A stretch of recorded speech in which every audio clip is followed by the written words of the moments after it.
ప్రియ సహోదరి సహోదరులారా, నేటి సువిశేషము మత్తయి సువార్త 9వ అధ్యాయము 32వ వచనం నుండి 38వ వచనం వరకు. నేటి సువార్తలో యేసు ప్రభువు మోగదయ్యాన్ని వెడలగొట్టడం గురించి ధ్యానం చేసుకుంటున్నాం.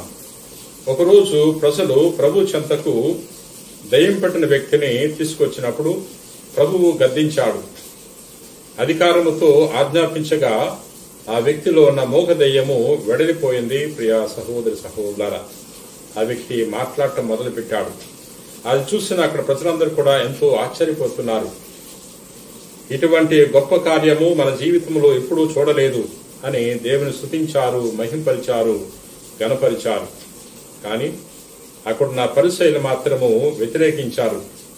వారు సంతోషించడానికి బదులు వారు ప్రభుని వ్యతిరేకిస్తున్నారు, ప్రభుని తప్పుపడుతున్నారు.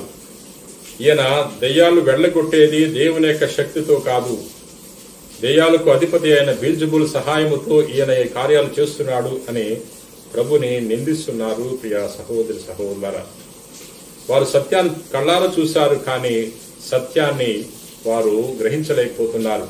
సత్యాన్ని అసత్యము చేసి వారు దుష్ప్రచారం చేశారు. వారు ప్రభుని వ్యతిరేకించారు కాబట్టి, వారు ప్రభుని విశ్వసించలేదు కాబట్టి ప్రభు నుండి వారు ఎటువంటి మేలులు పొందుకోలేదు. ప్రియ సహోదరి సహోదరులారా, ప్రభుని ఎవరెవరైతే విశ్వసిస్తారో, ఎవరైతే ఆహ్వానిస్తారో, అంగీకరిస్తారో అటువంటి వారు ప్రభువు నుండి అనేక వరాలు పొందుకున్నారు. ప్రియ సహోదరి సహోదరులారా, యేసుక్రీస్తు ప్రభు అనేక పట్టణాలకు, గ్రామాలకు వెళ్లారు. ఆయా పట్టణాల్లో, గ్రామాల్లో ఉన్న ప్రార్థనా మందిరంలో ప్రవేశించి ప్రజలకు బోధించి ఉన్నారు. అక్కడున్న వ్యాధిగ్రస్తులకు ఆరోగ్యాన్ని సాధించారు. ప్రియ మిత్రులారా, ప్రజలు చూసినప్పుడు ప్రభుకి కనికరం కలిగింది. కాపరలేక అనేక సమస్యలతో మృగిపోతున్నప్పుడు ప్రజలు వారిని చూసి కనికరాన్ని చూపించాడు. ప్రియ మిత్రులారా, యేసు ప్రభు కనికరం కలిగిన వాడు, దయ కలిగిన వాడు, జాలి కలిగిన వాడు. ఎవరెవరైతే కష్టాలతో ప్రభు చెంతకొచ్చారో వారందరి యొక్క కష్టాలు తీసివేశాడు. ఎవరైతే కొరతలతో ప్రభు దగ్గరికి వచ్చారో వారికి సమృద్ధినిచ్చాడు. కాబట్టి మనం కూడా ప్రభు చెంతకు వెళ్ళాలి. మనలో ఉన్న సాధక బాధకాలను ప్రభుకు తెలియచేయాలి.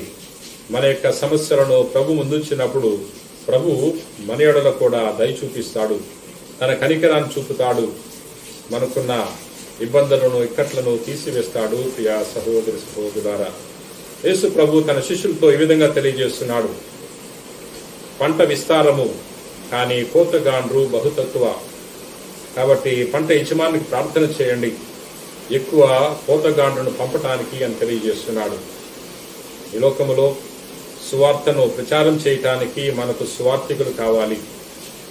ప్రజలందరూ ఈ రక్షణ సందేశాన్ని తెలుసుకోవాలి, దేవుని యొక్క ప్రేమ సందేశాన్ని తెలుసుకోవాలి.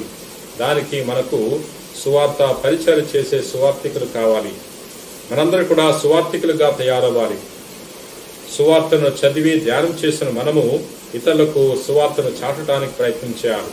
ఎందుకంటే మనం రక్షింపబడితే సరిపోదు, మన వలె ఇతరులు కూడా రక్షింపబడాలి అని మనం కోరుకోవాలి. ప్రియ మిత్రులారా, ప్రార్థన చేసుకుందాం. ప్రేమ కలిగిన ప్రభువా, దయగల సర్వేశ్వర ప్రభు, నేటి వాక్యం ద్వారా మాతో మాట్లాడినందుకు నీకు వేలాది వందనాలు. ప్రభు, ఈ రోజున ఈ వాక్యాన్ని ఆలకించే ప్రతి వారిని సమర్పిస్తున్నాం. మా హృదయ కోరికలను ఎరిగిన ఓ దేవా, మా హృదయంలో ఉన్న మనవులను దయతో మన్నించండి. ఈరోజు ఎవరెవరైతే ఈ వాక్యాన్ని ఆలకించి ప్రార్థన చేయించున్నారో అటువంటి వారందరినీ కూడా దయతో దీవించమని మా నాథుడైన క్రీస్తు ద్వారా మనవి చేయించున్నాం తండ్రి. ఆమెన్.